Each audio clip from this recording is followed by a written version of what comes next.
А далее мы продолжаем. В Якутске пройдет конкурс, профессиональный конкурс среди офисных работников в рамках Всероссийского конкурса профессионалы России 2019. И об этом подробнее нам сегодня будут рассказывать наши замечательные гости. Это Елена Матвеева, эксперт Наркосовета по профессиональным квалификациям, офисных специалистов по оценке квалификации, Галина Соломонова, директор Центра оценки квалификации офисных специалистов и вспомогательных административных работников, и Сайсара Гермогенова, начальник отдела грантов и конкурсов ИНПО СВФУ. Доброе утро, уважаемые. Доброе утро. Но расскажите поподробнее о Центре оценки квалификации. Что за центр, когда открыт и вообще чем занимается? Да. Центр оценки квалификации офисных специалистов открылся в сентябре прошлого года. И надо отметить, что при этом была оказана очень большая поддержка Государственного комитета нашей республики по занятости населения, руководством Северо-Восточного федерального университета. И благодаря этому Центр оценки квалификации офисных специалистов открылся, и экзаменационная площадка этого центра организована на базе СВФУ. Да?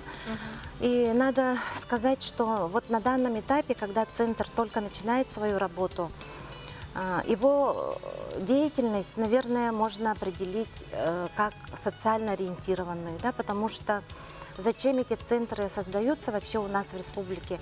Это для того, чтобы с внедрением национальной системы квалификации, независимой оценки квалификации, трудовые кадры нашей республики могли проходить процедуру независимой оценки квалификации, не выезжая за пределы республики.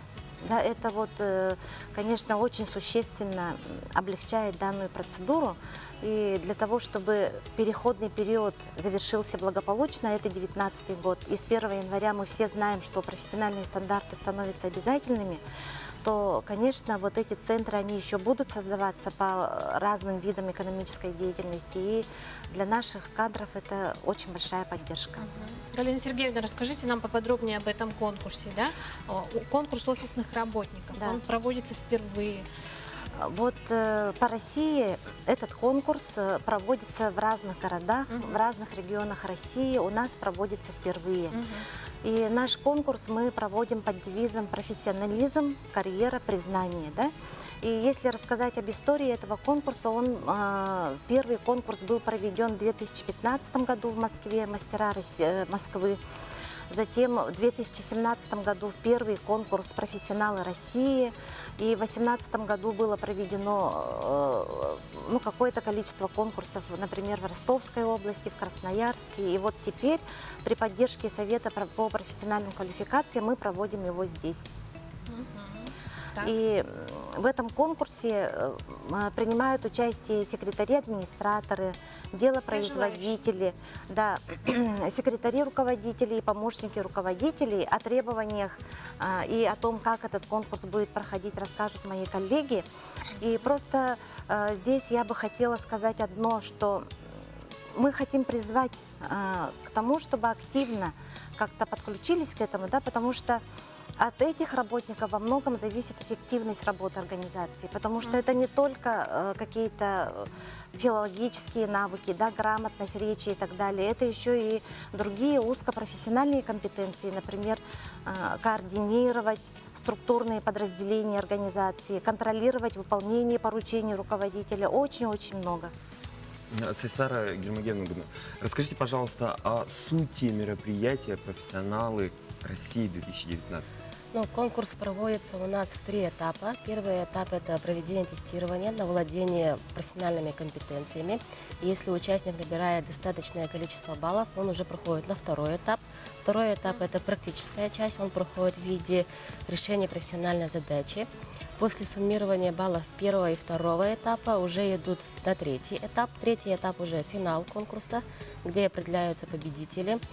Участники конкурса представляют свое портфолио в виде презентации, и в зависимости от количества полученных баллов участник получает сертификат о соответствии квалификации, либо решение о том, что человек прошел независимую оценку квалификации. И победители получают дипломы по степеням от Совета профессиональных квалификаций, и также вносятся в федеральный реестр. Ну, сейчас, наверное, работники офисов, секретари заинтересованы очень, да? И продолжаются ли заявки? Мы сбор заявок только начинаем, и вся вот сложность ситуации заключается в том, что просто нет информации, да, вот поэтому мы пришли к вам в гости, в эфир, чтобы рассказать об этом конкурсе, чтобы у людей как-то не было страха перед этой незнакомой ситуацией. И надеемся, что будут участники. Елена Вячеславовна, ну как раз-таки о поддержке, да, конкурса? Так, данный центр создан для профессиональных компетенций, да, это офисных работников. Данный конкурс создается в целях повышения компетенций, да, их квалификации. Кроме конкурса мы проводим профессиональные экзамены. Так. То есть к нам соискатель приходит в Центр оценки квалификаций, где комиссия назначает время, дату, да, ознакомливает с процедурой проведения, да, профессиональных компетенций и потом уже проводит. Вот. Как этот тест у нас будет проходить? Первая часть – это теоретическая и практическая часть. Что ж, уважаемые гости, огромное спасибо вам за участие в нашей программе. А я очень надеюсь, что мы будем продолжать с вами поддерживать, да, и информация уже появится в нашей передаче также в последующем. Огромное вам спасибо, удачной и плодотворной работы.